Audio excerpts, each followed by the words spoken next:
Hello, what's up, y'all? SummerSlam took place Saturday night.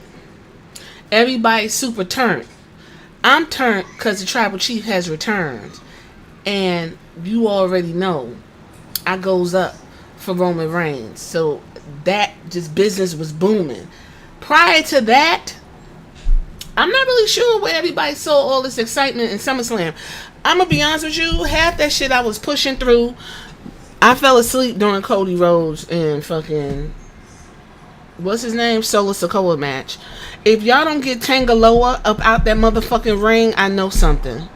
Let's just run through it real quick because I don't want this to be long. I want to get to the point, and I want to hear what y'all think about what I'm saying, and if we on the same page. Okay, so let's get through this. First of all, no particular order. Cody Rhodes versus Solo Sikoa, bloodline rules, which means the bloodline gonna come in and fuck up things. Whoop, whoop, whoop. It was your typical Cody Rhodes match. You know, it just was there. Nothing was going on. At one point, he got overpowered, and then we had Kevin Owens and Randy Orton running, and it was like, yay, whatever. When I kid you not, my eyes was rolling all over my fucking skull.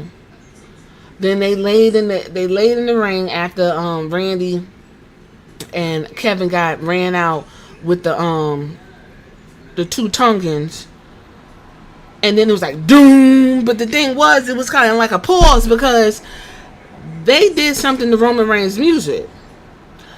All we needed to hear was oh, and I would have been like, oh, but see, I had a pause because I was like, wait. So once we figured out after we were ahead of the table, Roman's came back. We was turned. Everything was all that. He super punched Solo Sikoa. Fucking Cody Rhodes looking like a wet dog in the middle of the ring. Roman looking all statuesque and fresh and just beautiful. That's why y'all think SummerSlam was good. It's because Roman Reigns came back. I give that match 3 stars. Child. Out of 5.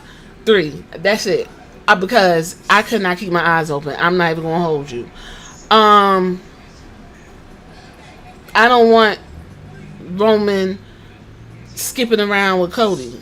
He could be a babyface and still be stoic. So I hope that's what they're gonna do. But we gonna see. What's the next thing that happened? Jelly Roll did a choke slam and a 5-knuckle shuffle to Austin Theory. It was terrible. It sucked. I did not find it funny. It was disjointed. I'm over it. I'm over and done with these type of shenanigans. I get it. It's for the kids. It's fun. But first of all, Jelly Roll looks fucking disgusting. And I don't know what Triple H got going on with him. But I noticed that Nick Khan is trying to usher in a younger, energetic fan base, and yes, that is why he has moved more towards the hip-hop. And Triple H has always been into this fucking bullshit ass heavy metal rah rah all the time. The shit ain't hitting. Jelly Roll did the America the Beautiful. The shit was terrible. Like, it was just all terrible, and I hated it. World Heavyweight Championship, Gunther versus Damian Priest. Damian Priest was whooping Gunther's ass. He was whooping his ass. He even made Gunther bleed. But other things was in store for Damian Priest, because I remember Damian Priest had sunned Finn Balor so bad at the last pay-per-view. When he grabbed him and threw him in the corner, he was yelling at him and stuff. Finn was already done with him. So I kind of like the story progression. The whole SummerSlam was all story. All story, pretty much extremely predictable. Don't be expecting no twists and turns. This is the story, and we gonna stick to it. So eventually, Finn Balor came in, took Gunther's leg, put it on the rope, and proceeded to just watch Damian Priest get choked out in the middle of the ring. That was it. That was actually my pick too, because I did some picks on Instagram, and I got all my picks right because it was super predictable. Usually I'd be like, oh, I'm gonna do a little wild card and pick the opposite, but I was like, I'm gonna just do just what is gonna happen, and I got all my picks right. If you bet on wrestling like an idiot, you should have won. Okay. Next match, I give it about 3. It was a 3. It was cute. It did what it needed to do. Told the story. So we get tonight. We get to watch Gunther walk around in, a very steady reign. And knowing Triple H, Gunther's gonna have that belt for 2 years, child.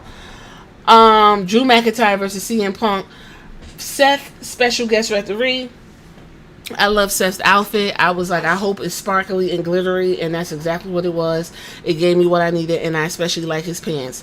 The whole problem I have with this match is you don't have to make your babyface a complete fucking idiot. Like, it's almost as if they retold the story of Roman Reigns when Seth Rollins came to the ring. He was so wrapped up in his own shit that he rather get back at Seth than hit Cody over the head with the chair. So we got Drew McIntyre whooping his ass majority of the match, and every time he had Drew McIntyre on the ropes, this motherfucker is focused on this stupid bracelet, and I was like, girl, like, are you for real? So the bracelet fell. Seth picked the bracelet up because that usually they throw the shit out the ring. He got the man hooked up to do whatever he gonna do. And he mad because Seth had the bracelet. Seth's like, I ain't got the bracelet on, but I'm trying to clear the ring. Like, don't be a fucking idiot. Eventually, Drew McIntyre won because CM Punk, as smart as this motherfucker is in the ring, as all that mouth and, I do it like this and I do it like that, clearly he's a fucking idiot. Then we got the Women's Championship match, Bayley versus Nia. I already knew Nia was going to take that belt. Nia is one of the more successful, if not the successful, re-signing since the re-signings of last year. She won Queen of the Ring. She's come back, and her personality is better. It seems like all cylinders are firing exactly the way they're supposed to be.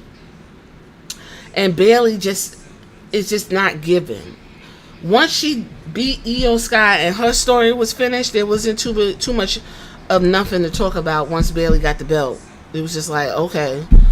So, I'm not mad at that. It was cute. I mean, it wasn't nothing to write home about. And then, anybody who thought Tiffany Stratton was going to cash in, I knew that was going to happen because she just got that brand new briefcase, and they got to sell briefcases. She going to walk around that briefcase at least for a good 4-5 months and tell that story. So I would think Nia Jax is going to hold that belt for at least a good 6 months until Tiffany decides that she going to, cut loose or whatever. I don't see Nia Jax losing that belt until they tell that story with Tiffany Stratton.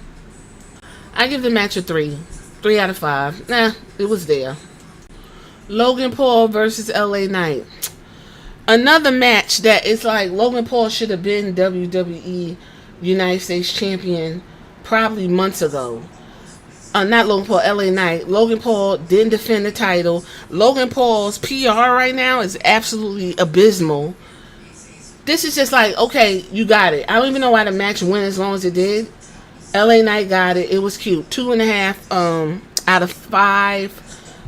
It was just like, okay, we've been waiting on it. Great. Let's move on to the next match. That's what it felt like. Sami Zayn and Braun Breaker. Again, this was one of those fine, take the belt, shut the fuck up matches. I think the match was like 5 minutes. Came in, boom, boom, spear, run the ropes, move the ring, bam, that was it. I'm not mad. Give it to him. What that is going to look like, is his reign going to be as good as Gunther? Probably not. Wonder who y'all gonna put up against Braun Breaker. Y'all made Braun Breaker seem like he's completely unbreakable. Who can take the belt off of Braun? I wonder how long this story is gonna go. I give it a 2 out of 3. Out of 5. My bad. 2 out of 5. Then we had a segment where Damian was checking everybody in the back. Like, did you see what happened? Did you see what happened or whatever? Because apparently, I completely forgot. Rhea Ripley and Liv Morgan had their match. They opened the show. And again, predictable as fuck. But then what was crazy to me is Liv Morgan was like floored that Dom chose her and kicked Rhea Ripley's in the ass.